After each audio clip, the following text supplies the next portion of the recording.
Okay, we are in the book of Samuel, and we stopped at we're in chapter 23, verse 24. That's where we stopped. And so I just want to get back to that and finish this chapter off. So this will be a little quicker of a class, and hopefully you all enjoy it, and you'll subscribe, and you will hit the bell to get notifications for future classes. Okay, so what happened was Saul was pursuing David, and he wanted to kill him.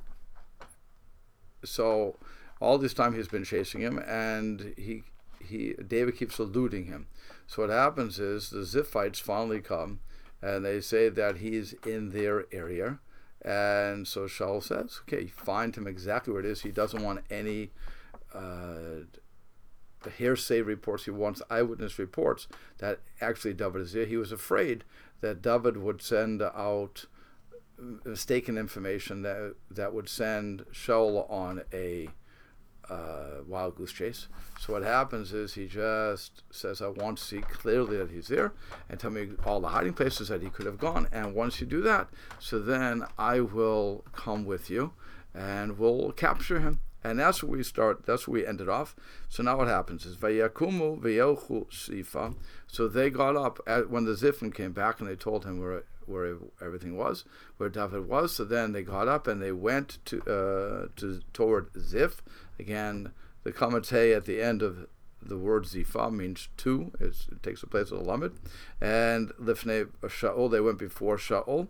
V'David v'anashav, and David and his men b'midbar Ma'on Ba'ava. They were in the wilderness of Ma'on in the plains. El Yamin Shimon, to the south of Yeshimon, which they translate as the desolate wastelands. So now what happens, again, the Ziphites come back, they told Shaul where he was. Ve'elech Shaul ve'anashav. So now Shaul and his men, they went, levakesh, to search out David, ve'yagidu David, and somebody told David, we don't know who told David, but somebody told David, actually they told David, ve'yered asela, and he went down toward the rock. Now what happens, the Radak says it means the valley. Why did he go down to the valley? Why didn't he just run away? So the Radak says that he did not have time to run away. It was no time to fortify himself. He had to just try to escape from Shaul at this point. So Vayeshev midbar Ma'on, so he was dwelling or living in the wilderness of Ma'on. Vayishma Shaul, so Shaul heard this. Vayidov, and he pursued Achre David, after David, Midbar Ma'on, in the wilderness of Ma'on. So the chase is on. Everything is going as Shaul planned. And what happens, Ve'elech Shaul mitzad hahar mizad, he has him at the rock or the hill. And so Shaul and his troop is going up from one side of the hill. V'David v'anashav mitzad hahar mizad, and David and his men are going down the other side of the hill. They're trying to escape. What happens? David David was hurrying to go because of Shaul. He didn't have any, as we said before, he did not have any time to ready himself for battle, and he was afraid. So V'Shaul v'anashav, and when Shaul saw that David was running, they were just missing each other, as it were. So what he did was he had his men, Otrim el David v'el nashav tavshan. He had his men surround the entire area so that David and his men would not be able to escape. Now at this point, David, as we know from the Psalms, he says, I was hasty and I said that I could note that all men lie. He was that line was referring to Shmuel. Samuel the prophet had told David that when he anointed him, that he, David, would be the next king of Israel. And so here, David saying, I'm going to die right here. I never became king. So Shmuel clearly is a liar. And Hashem didn't like that. Hashem said, you don't call Shmuel, who was a bona fide prophet, known by everywhere that he was a prophet. everything he said was true. So for you to say that he was a prophet, a liar, is not good. David will ultimately have to apologize for that. But at this point, what happened? So Hashem has to prove the point to him. So he sends, according to Rashi, Malach ba, an angel came. And Rashi says this is a real angel. You have two types of malachim. You have an angel, a malach. You have a messenger. It could just be an earthly messenger coming. The question is, because of what the Malach says, it seems to indicate that he was more the heavenly type than the other type, and you'll see what I mean. Let's go through it. Malach ba, so a Malach came, this messenger came, El Shaul to Shaul. They more saying, Mahara velecha, hurry and go.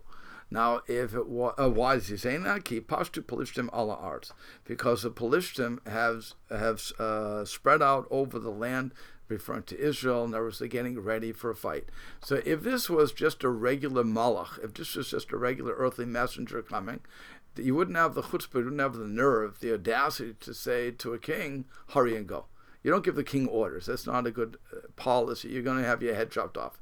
So what happens is, it must be a heavenly messenger who's coming and giving him advice, as it were, saying, hurry and go, a command of God, if you will, hurry and go and protect the Jewish people.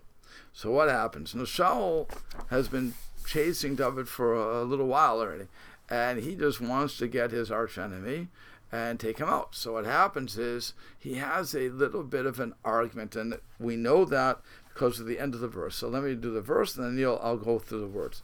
V'yashav Shaul, so Shaul returned, as it were, he stopped chasing David, mirdof achrei David, from chasing David.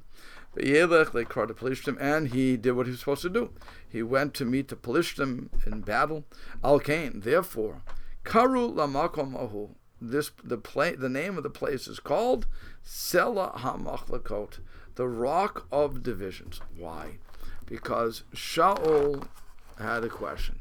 Should I first get David and then take care of the war on the front, or should I go to the war and forget David? It was a real decision he had to make, because again, he has David within his reach, within his grasp, and it would take nothing, as it were, to do it. But at the same time, if he hesitates, it may cause needless death and to the Jewish people, which he is the king of. So he takes, and again, even his men were having the same sort of a fight, as the rabbis say. So as a result of that, it's called the Sela HaMachlekot, the Rock of Divisions, called the main divisions. But as we know, as we can see from the verse, Shaul gives in and does what's proper, and he goes to pursue after David, after the Pelishtim, to get rid of them from the land of Israel. Again, hope you enjoy the class. Next time we'll go a little further. And please like it, please share it, please subscribe, and please ring the bell. Thank you so much. Bye-bye.